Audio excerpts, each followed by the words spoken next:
जयेंद्र जी नमस्कार। बताइए अभी क्या स्थिति है?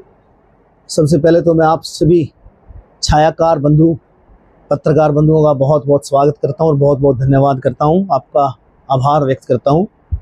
आज हम सौभाग्यशाली हैं कि हमारे उचाना में इंडस्ट्रियल जो मॉडल टाउनशिप है वो आ रही है और उसके लिए घोषणा कर दी गई है। उसके लिए ज़मीन के लिए भी ऐड आ गई है। तो मैं हमारे यशस्वी मुख्यमंत्री श्री नायब सैनी जी का, हमारे जो इंडस्ट्रियल मिनिस्टर हैं उद्योग मंत्री राव नरवीर जी का और हमारे पूर्व के मुख्यमंत्री श्री मनोहर लाल जी का बहुत बहुत आभार व्यक्त करता हूं, बहुत बहुत धन्यवाद करता हूं कि हमें हमारे उचाना में इंडस्ट्री का जो टाउनशिप है वो देने का हमारे ऊपर, अब मैं तो ये कहूँगा बहुत बड़ा हमारे ऊपर एहसान किया है कि हमें हमारा जो एरिया है वो टाउनशिप IMT के लिए चुना गया है। इसके लिए हम सौभाग्यशाली हैं। और जिस चीज़ की हमें ज़रूरत थी, मैंने विधानसभा चुनाव के दौरान भी ये मुद्दा उठाया था, क्योंकि मुझे लगता है कि जब रोज़गार नहीं है तो बच्चों को रोज़गार की ज़रूरत भी है।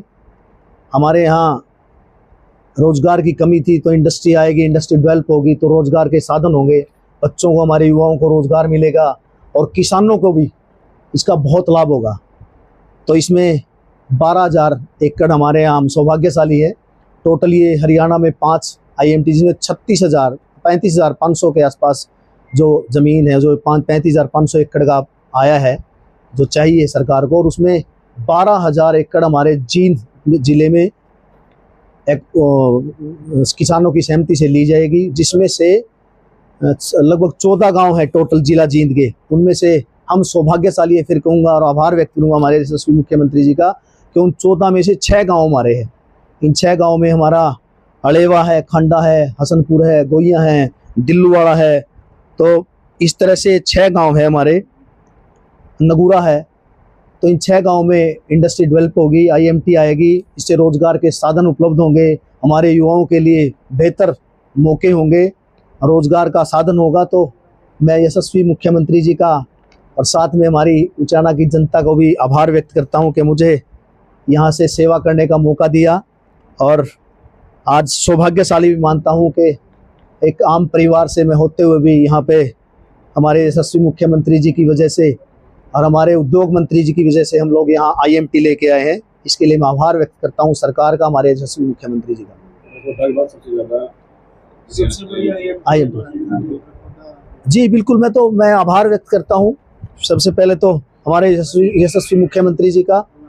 हम देखिए, बच्चों के पास रोजगार होगा, हमारे युवा आगे बढ़ेंगे, इंडस्ट्री आएगी, इंडस्ट्री के साथ साथ रोजगार होंगे, रोजगार के साथ साथ किसानों को कितना लाभ मिलेगा ये भी आप सबके सामने है। जहाँ जहाँ पे IMT है वहाँ आप देख सकते हो कि ज़मीनों के भाव आसमान छू रहे हैं, तो उससे किसानों को ही फायदा, आसपास के जो क्षेत्र है वो डेवलप हुआ है।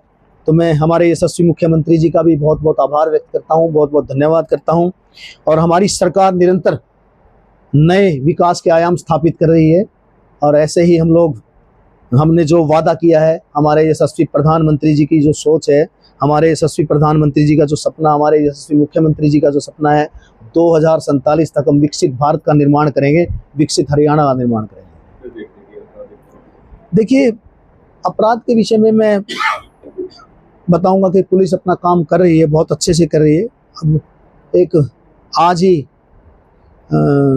मुझे ज्ञात हुआ है कि आज मैं न्यूज़पेपर देख रहा था तो मैंने देखा कि हमारा जो केंद्रीय गृह मंत्रालय के अधीन जो राष्ट्रीय अपराध रिकॉर्ड ब्यूरो द्वारा जारी crime and criminal tracking network system है, जो CCTNS को की मासिक रैंकिंग में जो हरियाणा है, हरियाणा पुलिस ने बीते 20 महीनों में 17 बार प्रथम स्थान हासिल किया है। तो हमारा जो हमारा डिजिटल सिस्टम है पुलिस का, वो नंबर 1 है और वो आगे बढ़ रहे हैं। और अपराध के मामले में भी हमारे यशस्वी मुख्यमंत्री जी ने कहा है कि भाई या तो अपराधी अपराध छोड़ दें या हरियाणा छोड़ दें। निरंतर हमारी पुलिस बेहतर काम कर रही है और अपराधी को बिल्कुल नहीं बख्शा जाएगा। जो भी गलत काम करेगा उसको छोड़ा नहीं जाएगा। ये हमारी सरकार का उद्देश्य भी है और हमारी सरकार का दायित्व भी बनता है कि हम अपराध को क्राइम फ्री हरियाणा करें और 100% क्राइम फ्री हो। सर पहले की सरकार में होता था कि जो सरकार रेट तय करती थी किसानों के लिए जमीन एक्वायर करने का वही रेट होता था, लेकिन अब की बार जो है किसान खुद अपनी जमीन का रेट तय करेंगे सरकार को। बिल्कुल, देखिए हमारी सरकार जो है, हमारी सरकार किसी पे थोपती नहीं है, ना किसी की ज़मीन हड़पती है। हमारी सरकार में है किसान अपनी सहमति से ज़मीन देगा और वो भी बाज़ार भाव से, मार्केट रेट से ज़मीन देगा और किसान अपनी सहमति से देगा। भूमि पोर्टल पे वो पहले अपना जो सहमति है वो जाहिर देगा, एक भूमि पोर्टल पे रजिस्टर्ड कराएगा। उसके बाद सरकार की तरफ से जो एग्रीगेटर्स हैं वो जाएंगे, वो मीडिएटर का कोई फ्री ऑफ कॉस्ट हो गया, एग्रीगेटर उनका कोई पैसा नहीं देना और वो अपनी सहमति से ही किसान से ज़मीन ली जाएगी। किसी से पहले की सरकारों की तरह नहीं है कि किसी से ज़मीन हड़पी जाएगी। देखिए, मैं इस विषय पे यही कहूँगा कि पहले के जो लोग थे यहाँ से, जो विधायक बने, जो मंत्री बने, वो मुख्यमंत्री के से कम अपने आप को आंकते नहीं थे, बात नहीं करते थे।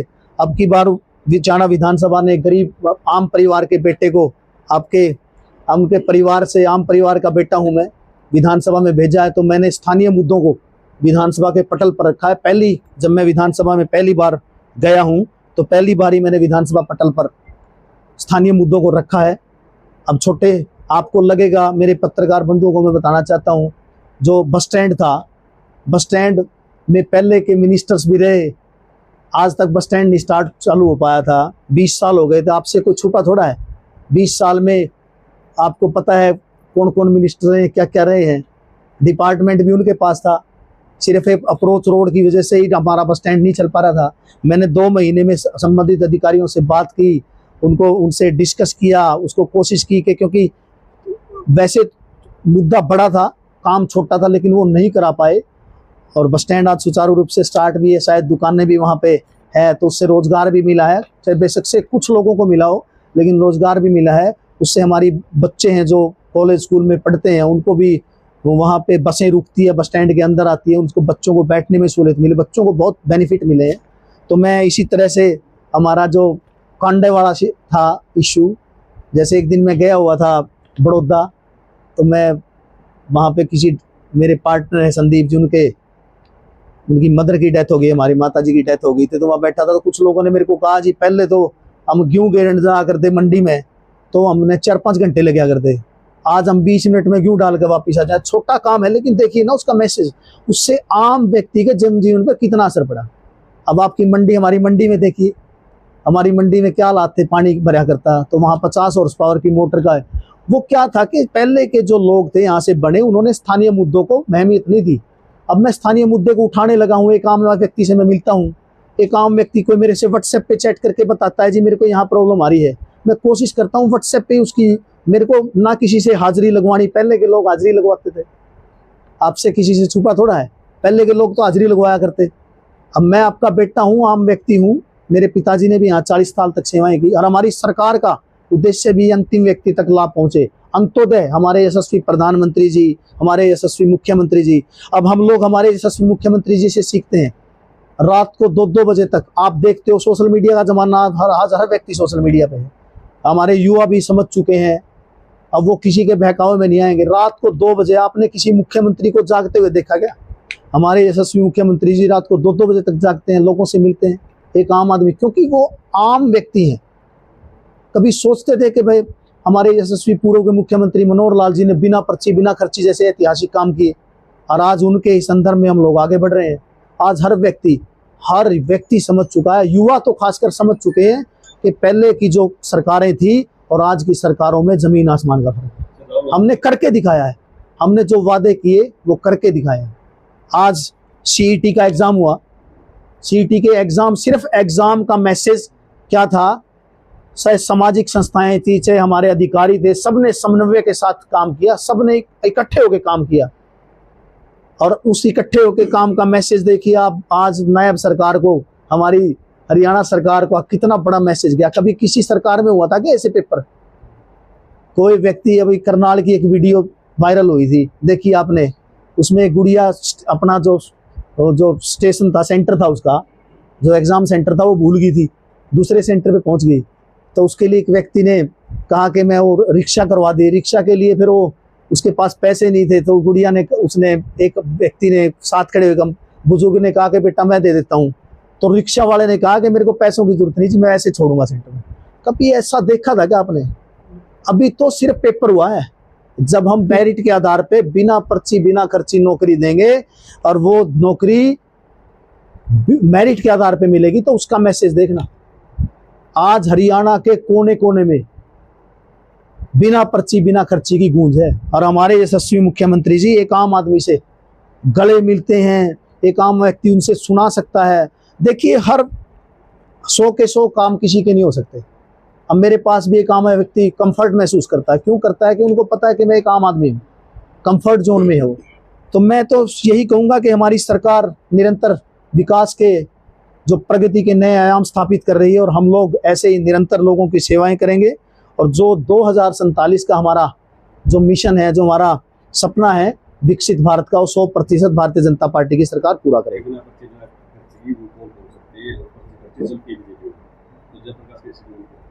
देखिए, हर व्यक्ति जानता है कि भाई, युवा खासकर जानते हैं, तीसरी बार हमारी सरकार आने का सबसे बड़ा कांड बिना पर्ची बिना खर्ची। लोकतंत्र है, कोई भी कुछ बोल सकता है, किसी का मुंह कोई पकड़ नहीं सकता। लेकिन मैं तो सिर्फ इतना ही कहूँगा कि अपने गिरेबान में झांके जो व्यक्ति बोलते हैं ऐसे शब्द, और हमने इतिहास रचे है। हमारे पूर्व के मुख्यमंत्री श्री मनोहर लाल जी ने जो बिना पर्ची बिना खर्ची का जो इतिहास है वो रचा है। और हम निरंतर ऐसे ही, विपक्ष है, उनके पास मुद्दे है नहीं, मुद्दा विहीन हो चुका है और हाशिए पे है, तो और कोई काम है नहीं। तो बिना पर्ची बिना खर्ची का मैसेज पूरे भारत देश में है, और मैं तो ये कहूँगा कि पूरे विश्व में है। तो बिना पर्ची बिना खर्ची के सब, बिना ऐसे ही हम लोग मेरिट बेस पे नौकरियां देंगे, और ऐसे ही निरंतर काम करेंगे, और विकास के नए आयाम स्थापित होंगे।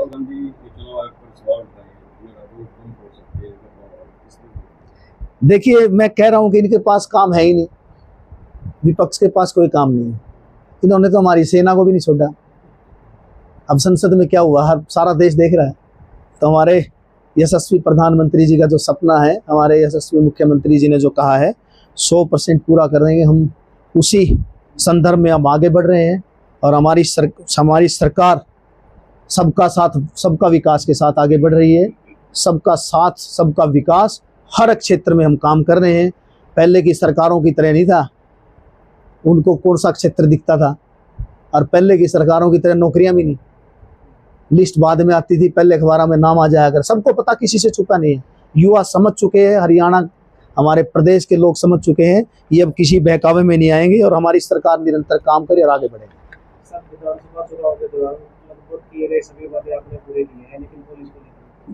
देखिए, कॉलेज के विषय में हमने प्रपोजल भी दिए हैं सरकार को, और हम लोग निरंतर, मैं उस विषय पे काम भी कर रहा हूँ, क्योंकि मुझे पता है कि मैं आम आदमी के बीच में रहता हूँ, मुझे आम आदमी के दर्द का पता है। रोजगार के भी साधन उपलब्ध होंगे 100%। हमारी सरकार आगे बढ़ भी रही है, और उसके साथ साथ हमने जो कॉलेज को लेके, जो हमारे युवाओं को, हमारे बच्चों को जो जरूरत है, उसके विषय में भी आगे बढ़ रहे हैं। 1-2 प्रपोजल हमने दिए भी, 2 प्रपोजल हमने दिए हैं, उसमें आगे बढ़ रहे हैं। सरकार से बातचीत है, सरकार साथ में काम कर रही है, और जो हमने वादे किए थे, मैं कोशिश करूंगा कि उन सभी वादों को धरातल पे उतार के दिखाऊं। हमारे कंपेयर करते थे हम पहले इसके साथ, पंजाब के साथ होता था ना। आज हम किसी एक क्षेत्र में देख लीजिए, चाहे आर्थिक आधार हो, चाहे डेवलपमेंट में हम सबसे आगे। तो हमारा प्रदेश डेवलपमेंट में भी, विकास में नई ऊंचाइयां छू रहा है। चाहे वो इंफ्रास्ट्रक्चर की बात हो, चाहे हेल्थ की बात हो, किसी भी क्षेत्र में जाइए आप, हमारा जो हरियाणा प्रदेश है वो नए आयाम स्थापित कर रहा है।